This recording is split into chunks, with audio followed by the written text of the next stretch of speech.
আসসালামু আলাইকুম, স্বাগত জানাচ্ছি আরটিভি সকালের সংবাদে। আপনাদের সঙ্গে আছি আমি ফারজানা তানি। সরকার গঠনের পর শুধু রাষ্ট্র পরিচালনায় নয়, দলকে সময়োপযোগী ও আরও কার্যকর সংগঠনের রূপ দেওয়ার চ্যালেঞ্জও রয়েছে বিএনপির সামনে।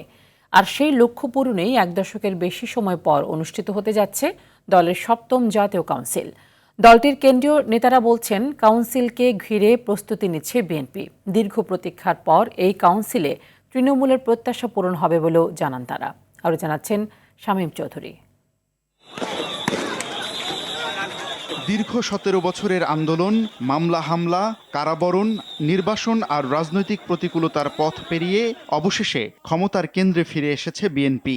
রাজপথের সংগ্রাম থেকে রাষ্ট্র পরিচালনার দায়িত্বে আসা দলটির জন্য গত কয়েক বছর ছিল ইতিহাসের এক কঠিন অধ্যায়।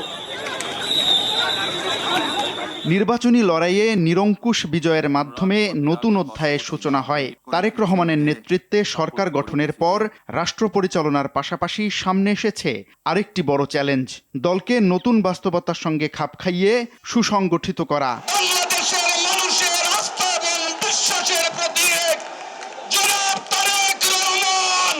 সরকারের গুরুত্বপূর্ণ দায়িত্বে চলে গেছেন দলের অনেক অভিজ্ঞ নেতা। ফলে আন্দোলনমুখী সংগঠনকে এখন রূপ দিতে হচ্ছে একটি সুসংহত শাসক দলের কাঠামোয়। এই বাস্তবতায় দীর্ঘ এক দশকের বেশি সময় পর দলের সপ্তম জাতীয় কাউন্সিল আয়োজনের প্রস্তুতি নিচ্ছে বিএনপি। কাউন্সিল হবে বছরের মধ্যেই, আমরা এখন সময় নির্ধারণ করিনি। এটি হবে দলের চেয়ারম্যান ও প্রধানমন্ত্রী তারেক রহমানের নেতৃত্বে প্রথম জাতীয় কাউন্সিল। আর সেই কারণেই তৃণমূল থেকে কেন্দ্র পর্যন্ত নেতাকর্মীদের মধ্যে তৈরি হয়েছে নতুন উদ্দীপনা, আগ্রহ ও প্রত্যাশা। যারা আমরা মাঠ লেভেলের নেতাকর্মী, আমরাও অনুপ্রাণিত হই। উনি তো এখন শুধু পার্টি চেয়ারম্যান নন, তিনি তো প্রধানমন্ত্রীও বটে। তো সুতরাং প্রধানমন্ত্রী তো গুরুদায়িত্ব, এর মধ্যেও সাংগঠনিক বিভিন্ন বিষয় নিয়ে তিনি খবর রাখছেন। পার্টি চেয়ারম্যান হিসেবে যে সিদ্ধান্তগুলো দেওয়া দরকার, সেই সিদ্ধান্তগুলো তিনি দিচ্ছেন। দীর্ঘ বিরতির পর এবারের কাউন্সিলকে দল পুনর্গঠন ও ভবিষ্যৎ রাজনৈতিক কর্মপন্থা নির্ধারণের গুরুত্বপূর্ণ মঞ্চ হিসেবে দেখছেন বিএনপির স্থায়ী কমিটির এই সদস্য। গত 17 বছর তো আমাদের বিএনপির নেতা কর্মীরা কিন্তু সেইভাবে অগ্রসর হইতে পারে নাই। আমরা ত্যাগীদের এবং যারা কাজ করেছে, দেখিয়েছে, যখন কাউন্সিল হবে তখন এই ধরনের নেতা কর্মীদেরকে এখানে মূল্যায়ন করা হবে এবং আমার বিশ্বাস যে দল আরও অগ্রসর হবে। এবারের কাউন্সিলে কি চমক থাকবে, দলের কৌশলগত কারণে বিষয়টি প্রকাশ না করে অপেক্ষা করার কথা বললেন বিএনপির এই জ্যেষ্ঠ নেতা। স্বাভাবিকভাবে আমরা যেহেতু ক্ষমতায়, কাউন্সিলটা একটু জাঁকজমকপূর্ণই হবে। দীর্ঘ প্রতীক্ষার পর অনুষ্ঠিত হতে যাওয়া সপ্তম কাউন্সিলকে ঘিরে দলের মধ্যে বাড়ছে প্রত্যাশা। রাজনৈতিক বিশ্লেষকরা বলছেন, বিএনপির এই কাউন্সিলই নির্ধারণ করে দিতে পারে দলটির আগামী দিনের সাংগঠনিক শক্তি ও রাজনৈতিক পথ চলার নতুন দিগন্ত। শামীম চৌধুরী, আরটিভি, ঢাকা। বাবার স্মৃতি বিজড়িত পিএম খালের পাতুলি খালে একদিনের সফরে কক্সবাজারের পথে রয়েছেন প্রধানমন্ত্রী তারেক রহমান। সকাল ৮টায় গুলশানের বাসভবন থেকে কক্সবাজারের উদ্দেশ্যে রওনা দেন তিনি। সফরে ডুলা হাজারা সাফারি পার্কে বৃক্ষরোপণের মাধ্যমে দেশব্যাপী ২৫ কোটি বৃক্ষরোপণ কর্মসূচির উদ্বোধন করবেন প্রধানমন্ত্রী। পাশাপাশি ২০২৪ সালের গণ আন্দোলনে কক্সবাজার জেলার প্রথম শহীদ ওয়াসিমের কবর জিয়ারত ও তার পরিবারের সদস্যদের সঙ্গে সাক্ষাৎ করবেন তারেক রহমান। এছাড়া পেকুয়া পৌরসভা ও নবগঠিত মাতামুহুরী উপজেলার ভিত্তিপ্রস্তর স্থাপন, চকরিয়া জনসভা এবং কক্সবাজার শহরে সুধী সমাবেশে অংশ নেওয়ার কর্মসূচি রয়েছে প্রধানমন্ত্রীর।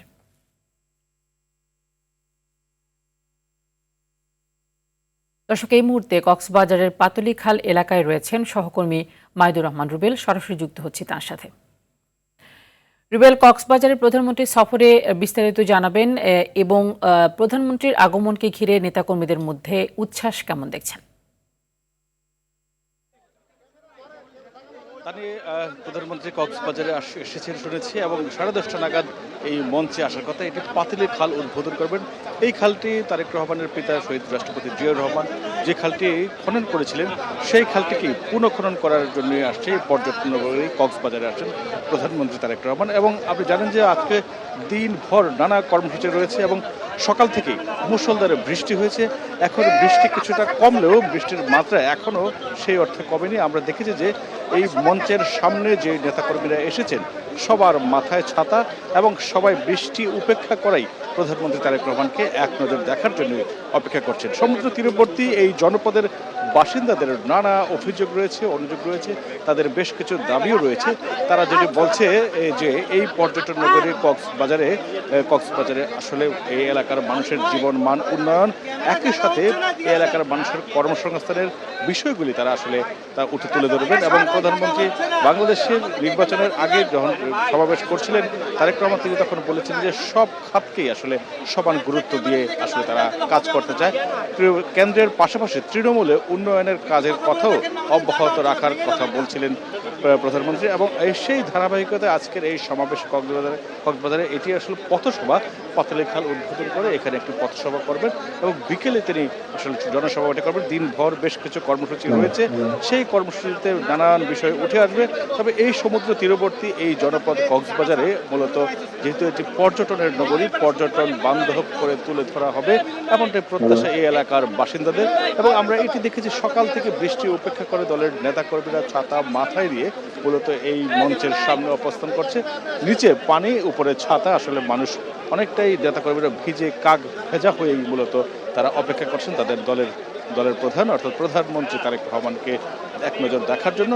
এইখানে আমরা মঞ্চ থেকে যে ঘোষণাগুলি শুনছিলাম মূলত এই পর্যটন নগরী কক্সবাজারকে আরও পর্যটক বান্ধব করা যায় কিভাবে, সেই পদক্ষেপের কথাগুলি কিন্তু আসছে বারবার। এবং পর্যটকরা যাতে নির্বিঘ্নে কক্সবাজারে এসে বেড়াতে পারে এবং তারা যাতে এখানে অবকাশ যাপন করতে পারে সেই পদক্ষেপ যাতে নেওয়া হয় সেই বিষয়গুলো কিন্তু তারা আজকে গুরুত্ব পাবে। যেহেতু পর্যটন বাংলাদেশের বিশ্বের সবচেয়ে বড় সমুদ্র সৈকত কক্সবাজার, এই সমুদ্র সৈকতকে বা এই সমুদ্রকে কেন্দ্র করে আসলে যে পর্যটন বাণিজ্য বা সেটি যাতে সমৃদ্ধ করা যায় সেই বিষয়গুলি আসবে। এবং একই সাথে কিন্তু এই যে পর্যটন যদি সমৃদ্ধ করা যায় এই এলাকার মানুষের কর্মসংস্থানের পাশাপাশি দেশ বিদেশ থেকে পর্যটকদের আগমনও বাড়বে এবং সেই ক্ষেত্রে পর্যটন শিল্পে প্রসার ঘটবে বলে মনে করছেন এই এলাকার বাসিন্দারা। তবে আজকে দিনভর যে কর্মসূচিগুলো রয়েছে এইখানে খাল খননের পর বাংলাদেশে তারেক রহমান যেটি বলেছিলেন যে 25 কোটি বৃক্ষরোপণ করবেন সেটি কিন্তু উদ্বোধন করবেন ডুল হাজরা এবং তারপর একটি পৌরসভা একটি উপজেলার ভিত্তিপ্রস্তর স্থাপন করবে এবং দুপুরে স্বরাষ্ট্রমন্ত্রী সালাউদ্দিন আহমেদের বাসায় বিরতি নেবেন, সেখানে মধ্যাহ্নভোজ করার কথা রয়েছে প্রধানমন্ত্রী। এবং তারপর কক্সবাজার বাস স্ট্যান্ডে মূলত বড় সমাবেশটি, রাজনৈতিক সমাবেশটি হবে এবং তারপর তিনি সমুদ্র দর্শনে যাওয়ার কথা রয়েছে। এই সমুদ্র দেখে তারপর তিনি সুধী সমাবেশ করে ঢাকায় ফিরবেন রাতে। এই ছিল আমার কাছে কক্সবাজার থেকে সবশেষ খবর। তানি রুবেল, যুক্ত থাকুন নিশ্চয় পরবর্তী সংবাদে আরো কিছু তথ্য আপনার কাছ থেকে জানবো। ধন্যবাদ আপনাকে। রাজধানীর মগবাজারের 8 দিন হাসপাতাল ছাড়তে শুরু করেছে রোগীরা। এর আগে অবহেলায় শিশু মৃত্যুর ঘটনায় নিবন্ধন বাতিলের পর হাসপাতালটি বন্ধে স্বাস্থ্য অধিদপ্তর 72 ঘণ্টা সময় বেঁধে দেয় যাতে গুরুতর রোগীদের অন্য হাসপাতালে সরিয়ে নেওয়া যায়। তবে নতুন কোনো রোগীকে যাতে হাসপাতালটিতে ভর্তি করা না হয় এজন্য নির্দেশনা দিয়েছে স্বাস্থ্য অধিদপ্তর।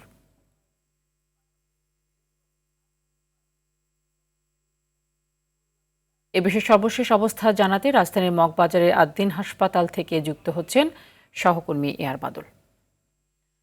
8 দিন হাসপাতালের অবস্থা এখন কেমন সবকিছু মিলিয়ে এবং কি বলছে হাসপাতাল কর্তৃপক্ষ এবং রোগীদের যারা ছেড়ে যাচ্ছে বা যারা ছিল এখানে ভর্তি তাদের কোনো প্রতিক্রিয়া জানতে পেরেছেন কিনা?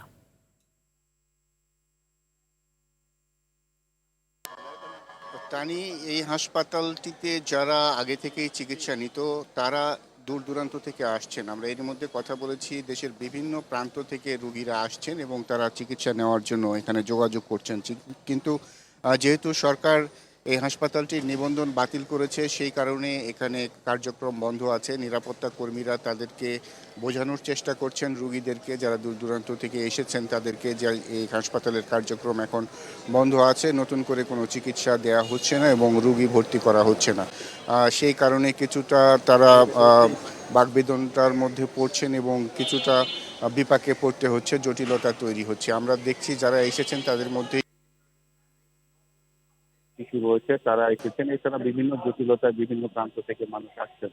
আমরা হাসপাতাল কর্তৃপক্ষের বক্তব্য এখনো পাইনি। আমরা গতকাল যেটি জেনেছিলাম যে হাসপাতাল কর্তৃপক্ষ আপিল করবেন, সরকার যে হাসপাতালটির নিবন্ধন বাতিল করেছেন সেটির কারণে, এবং তারা যেসব রোগী হাসপাতালটিতে ছিল অধিকাংশই চলে গেছে। আমরা এখানে যারা রয়েছেন তাদের মাধ্যমে জানতে পেরেছি যে খুব সামান্য সংখ্যক রোগী রয়েছেন যারা খুবই জটিল এবং ক্রিটিক্যাল অবস্থায় হাসপাতালটিতে রয়েছেন। সেই রোগীগুলো রয়েছেন, এর বাইরে হাসপাতালটিতে তেমন কোনো রোগী নেই। কিন্তু বিভ্রান্তিতে যেটি করতে হচ্ছে সেটি হচ্ছে এই হাসপাতালটিতে যারা হয়তো জানেন না অথবা দীর্ঘদিন ধরে চিকিৎসা নিয়েছেন তারা আসছেন এবং এসে এক ধরনের ভোগান্তির শিকার হচ্ছেন, যে কারণে এক ধরনের জটিলতা তৈরি হয়েছে হাসপাতালটিতে।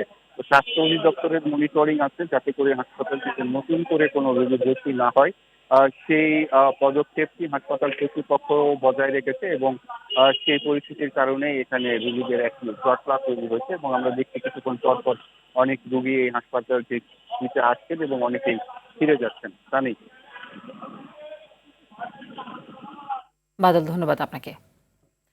বারবার দুর্ঘটনা আর প্রাণহানির পরেও টনক নড়ছে না প্রশাসনের। 2.5 মাস আগে 26 জনের মৃত্যুর শোক না কাটতেই দৌলতদিয়া 7 নম্বর ঘাটে ফেরিতে ওঠার সময় পদ্মা নদীতে তলিয়ে যায় আরও একটি বাস। অব্যবস্থাপনার পাশাপাশি দীর্ঘদিনেও ঘাটের আধুনিকায়ক না হওয়ায় ক্ষোভ জানান চালক ও সংশ্লিষ্টরা। রাজবাড়ী থেকে এম মনিরুজ্জামানের তথ্য চিত্রে আরও জানাচ্ছেন লিওন আজাদ। এ যেন মৃত্যুর এক অন্তহীন ফাঁদ দৌলতদিয়া ফেরিঘাট। মাত্র 2.5 মাস আগে 25 মার্চ 3 নম্বর ঘাটে বাসডুবির ঘটনায় প্রাণ হারিয়েছিলেন 26 জন। সেই শোক ও আতঙ্কের রেশ না কাটতেই গত 5 জুন সকালে 7 নম্বর ঘাটে ঘটে একই ঘটনার পুনরাবৃত্তি। পূর্ব সতর্কতায় যাত্রীরা বেঁচে গেলেও আহত হন চালক সহ 2 জন। প্রতি বছর কোটি কোটি টাকা রাজস্ব আদায় হলেও ঘাটে নেই সিসি ক্যামেরা সহ নজরদারির আধুনিক কোনো ব্যবস্থা। চালকদের অভিযোগ, বেহাল সংযোগ সড়ক আর ঝুঁকিপূর্ণ অ্যাপ্রোচ সড়কের কারণে গাড়ির নিয়ন্ত্রণ রাখা কঠিন হয়ে পড়ে। যে দুর্ঘটনা ঘটে এতে কি ঊর্ধ্বতন কর্তৃপক্ষের কি দেখা যাচ্ছে যে তারা কি দেখে না তারা এগুলো বুঝতেছে না যে এই দুর্ঘটনাগুলো কেন ঘটে? বৃষ্টি হলে একটু স্লিপিং হয়, আর স্লিপিং হলে পরে অনেক সময় স্লিপ কাটে, নিচা গাড়ির তলে বেঁধে যায়, গাড়ির নিচে ভেঙে যায় অনেক সময়, দুর্ভোগে এক কথায়। এই যাতে আমরা সুন্দর করে যদি করে রাখে অটো রিক্সা দোকানপাট সরাই দিলি সব দিক ক্লিয়ার হয়ে গেলে আপনার পরিবেশটা ভালো হবে। তবে ঘাটে শৃঙ্খলা বজায় রাখতে নিজেদের তৎপর থাকার দাবি কর্তৃপক্ষের। যানবাহন যারা ফেরিতে ওঠে তাদেরকে 100% নামাইয়া তারপরে খালি গাড়ি আমরা ফেরিতে উঠানোর চেষ্টা করছি। আমরা নতুন কিছু ফেরি আনার ব্যাপারে উদ্যোগ নিয়েছি এবং যাত্রীরা যেন আরো নির্বিঘ্নে যাতায়াত করতে পারে এবং যাত্রীরা যেন খুব দ্রুত পার হতে পারে সেই ব্যাপারেও আমরা উচ্চ মহলের সাথে আলোচনা চালিয়ে যাচ্ছি। প্রতিটি দুর্ঘটনার পরই গঠিত হয় তদন্ত কমিটি, আসে নানা সুপারিশ, কিন্তু হয় না অবস্থার কোনো পরিবর্তন। সাধারণ মানুষের প্রশ্ন, আর কত প্রাণ ঝরলে বদলাবে দৌলতদিয়া ঘাটের চিত্র? Leon Azad, RTV। সাভারের হরিণধরা বেসিক চামড়া শিল্পনগরীর কারখানাগুলোতে মারাত্মক স্বাস্থ্য ঝুঁকিতে রয়েছেন শ্রমিকরা। চামড়া প্রক্রিয়াকরণের সময় বিষাক্ত রাসায়নিক ক্রোমিয়াম সালফাইড এবং অ্যাসিডের সংস্পর্শে আসায় শ্বাসকষ্ট, হাঁপানি, চর্মরোগ, ক্যান্সার সহ নানা মরণ ব্যাধিতে আক্রান্ত হচ্ছেন শ্রমিকরা। ঢাকার সাভার থেকে জিয়াউর রহমান জিয়ার পাঠানো তথ্য ও চিত্রে আরও জানাচ্ছেন আব্দুল হামিদ। 10 বছর আগে শ্রমিক বান্ধব পরিবেশ গড়ে তোলার প্রতিশ্রুতি দিয়ে হাজারীবাগ থেকে সাভারের হরিণধারায় স্থানান্তর করা হয় ট্যানারি কারখানা। তবে এত বছরও শ্রমিকদের স্বাস্থ্য সুরক্ষায় নেওয়া হয়নি কোনো পদক্ষেপ। অস্বাস্থ্যকর পরিবেশেই কাজ করছেন শ্রমিকরা। চামড়া প্রক্রিয়াকরণের সময় শ্রমিকদের মুখে মাস্ক, পায়ে বুট আর হাতে গ্লাভস পরার কথা থাকলেও মানা হচ্ছে না সেই নিয়ম। ক্ষতিকর রাসায়নিক ক্রোমিয়াম সালফেট সহ বিভিন্ন কেমিক্যালের সংস্পর্শে আসায় প্রাণঘাতী নানা রোগে আক্রান্ত হচ্ছেন শ্রমিকরা। মাস্ক যতক্ষণ পরি এতক্ষণ না, ইয়ার পরে তো মাস্ক খুলিয়ে আনলে আবার দিয়েছে। রাতে ঘুমাইতে পারি না, ঘরে গেলে সুলকানি খাইজানির লেগা। প্রতিটা বিল্ডিং এর ভিতরে যদি একটা করে যদি ডাক্তার বা একটা করে যদি মেডিকেল যদি থাকতো আমাদের কোনো সমস্যা হতো না। চিকিৎসকরা বলছেন ক্ষতিকর রাসায়নিক ব্যবহারে প্রতিনিয়ত শ্রমিকদের মৃত্যু ঝুঁকি বাড়ছে। চর্মরোগের পেশেন্ট বেশি হচ্ছে কারণ তাদের এই কেমিক্যালের প্রতি কন্টিনিউয়াস একটা এক্সপোজার হচ্ছে। চামড়ার যে এটা রিপিট এক্সপোজার, এর কারণে তাদের স্কিন ক্যান্সার হতে পারে। আর স্কিন ক্যান্সারটা হচ্ছে খুবই অ্যাগ্রেসিভ। জিনিসগুলো যদি সাথে সাথে ট্রিটমেন্ট না হয় তাহলে ওই জায়গাগুলো পচে যায়। ট্যানারি মালিকদের দাবি একাধিকবার তাগাদা দিলেও সুরক্ষা নিশ্চিতে ব্যবস্থা নেয়নি বিসিক কর্তৃপক্ষ। খেলার মাঠ থাকবে, শ্রমিকদের জন্য হসপিটাল থাকবে, আমাদের নিজের প্রবলেম সলভ করবে, গভর্নমেন্ট সেটা কিছুই করেনি। আমাদের এখনো দাবি একটা কমিউনিটি ক্লিনিক হইলেও যেন এই শিল্পনগরীতে শ্রমিকদের জন্য ব্যবস্থা করা হয়। সেই ক্ষেত্রে আমরা বিসিক বা শিল্প মন্ত্রণালয়কে বারবার তাগাদা দেওয়া সত্ত্বেও ওনারা আশ্বাস দিয়েছেন, কিন্তু বাস্তবায়ন এই পর্যন্ত আমরা পাচ্ছি না। তবে বিসিক কর্মকর্তা বলছেন উচ্চ পর্যায় থেকে অনুমোদন পেলে হাসপাতাল নির্মাণ করে স্বাস্থ্যসেবা নিশ্চিত সম্ভব কারখানাগুলোতে। এখানে যদি আমরা উপযুক্ত কোনো প্রপোজাল পাই, আমাদের উচ্চ পর্যায়ের সিদ্ধান্ত মোতাবেক সেখানে স্বাস্থ্যকেন্দ্র, হাসপাতাল বা জরুরি পরিষেবা কেন্দ্র চালু করা সম্ভব। চামড়া শিল্পকে এগিয়ে নিতে ট্যানারিগুলোতে কর্মরত শ্রমিকদের স্বাস্থ্য সুরক্ষা ও সুচিকিৎসার দিকে নজর দেওয়ার বিকল্প নেই বলছেন সংশ্লিষ্টরা। আব্দুল হামিদ, RTV। 58 দিনের নিষেধাজ্ঞা শেষে গত 11 জুন রাত 12টা থেকে মাছ শিকারে সাগরে যাওয়া শুরু করেছেন জেলেরা। বরগুনার পাথরঘাটার জেলেরা প্রথম দফায় সাগরে গিয়েই আশানুরূপ মাছ পাওয়ায় জেলে, ট্রলার মালিক এবং ব্যবসায়ীদের দীর্ঘদিনের দুশ্চিন্তা কেটে গেছে। মাছের সরবরাহ বাড়ায় আড়তদার ও পাইকারি ক্রেতাদের হাঁক ডাকে মুখরিত পুরো ঘাট। এদিকে নোয়াখালীর হাতিয়ায় ঝোড়ো বাতাস ও বৃষ্টির কারণে বেশিরভাগ জেলে এখনও সাগরে যেতে পারেননি। কিছু জেলে সাগরে গেলেও মাছ পাননি আশানুরূপ।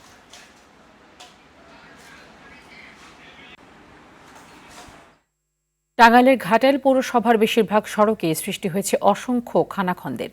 বর্ষায় জমে থাকে পানি, এতে চলাচলে সাধারণ মানুষকে পোহাতে হচ্ছে চরম দুর্ভোগ। প্রায়ই ঘটছে দুর্ঘটনা, বিকল হচ্ছে যানবাহন। সড়কগুলো দীর্ঘদিন সংস্কার না করায় ক্ষুব্ধ এলাকাবাসী। টাঙ্গাইল প্রতিনিধি কামাল হোসেনের পাঠানো প্রতিবেদন জানাচ্ছেন আবরার মাহি।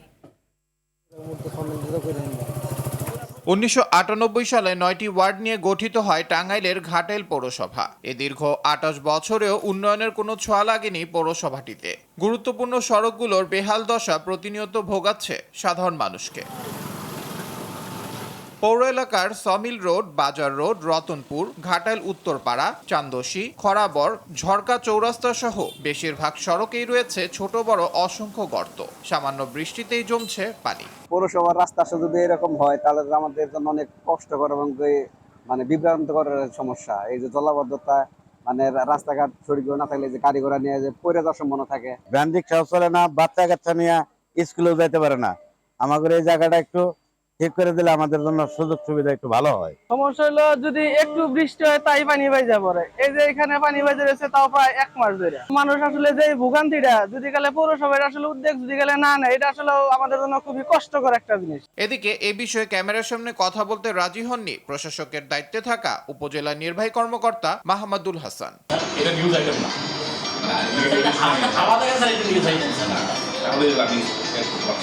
জনভোগান্তি লাঘবে দ্রুত সড়কগুলো সংস্কারের দাবি ঘাটাইলবাসীর। আবরার মাহি, RTV। ঝালকাঠির মা ও শিশু কল্যাণ কেন্দ্র নিজেই যেন রোগী। দীর্ঘদিন ধরে বন্ধ ওষুধ সরবরাহ নিয়ে চিকিৎসক সহ প্রয়োজনীয় জনবল। 3 বছরেরও বেশি সময় ধরে হচ্ছে না সিজারিয়ান অপারেশন, ফলে গর্ভবতী মায়েদের বাধ্য হয়ে ছুটতে হচ্ছে বেসরকারি ক্লিনিক কিংবা বিভাগীয় শহরে। এতে ভোগান্তির পাশাপাশি বাড়ছে খরচ। ঝালকাঠি প্রতিনিধি জহিরুল ইসলাম জলিলের পাঠানো তথ্য ও চিত্রে আরও জানাচ্ছেন সুলেমান কবির। 2005 সালে একজন করে মেডিকেল অফিসার ও ফিমেল মেডিকেল অ্যাটেন্ডেন্ট নিয়ে প্রতিষ্ঠিত হয় 20 শয্যার ঝালকাঠি মা ও শিশু কল্যাণ কেন্দ্র। তবে জনবল ও চিকিৎসক সংকট সহ নানা অসঙ্গতিতে বর্তমানে চিকিৎসা সেবা দিতে ধুঁকছে প্রতিষ্ঠানটি। 3 বছর ধরে শূন্য ক্লিনিকটির একমাত্র মেডিকেল অফিসার পদটি। নেই গার্ড, আয়া, ওয়ার্ড বয় ও পরিচ্ছন্নতা কর্মী। একটি অপারেশন থিয়েটার থাকলেও নেই অ্যানেস্থেশিয়া চিকিৎসক ও শিশু বিশেষজ্ঞ। নিরাপদ মাতৃত্ব নিশ্চিতে 16 ধরনের সেবা ও 34 ধরনের ওষুধ বিতরণের কথা থাকলেও সরবরাহের অভাবে তা বন্ধ 2 মাসেরও বেশি। এতে সেবা নিতে এসে প্রতিনিয়ত ভোগান্তিতে পড়ছেন রোগী ও স্বজনরা। চিকিৎসা নিতে আসলে কোনো একটা সরকারি যে একটা ঔষধপত্র তা পাওয়া যায় না।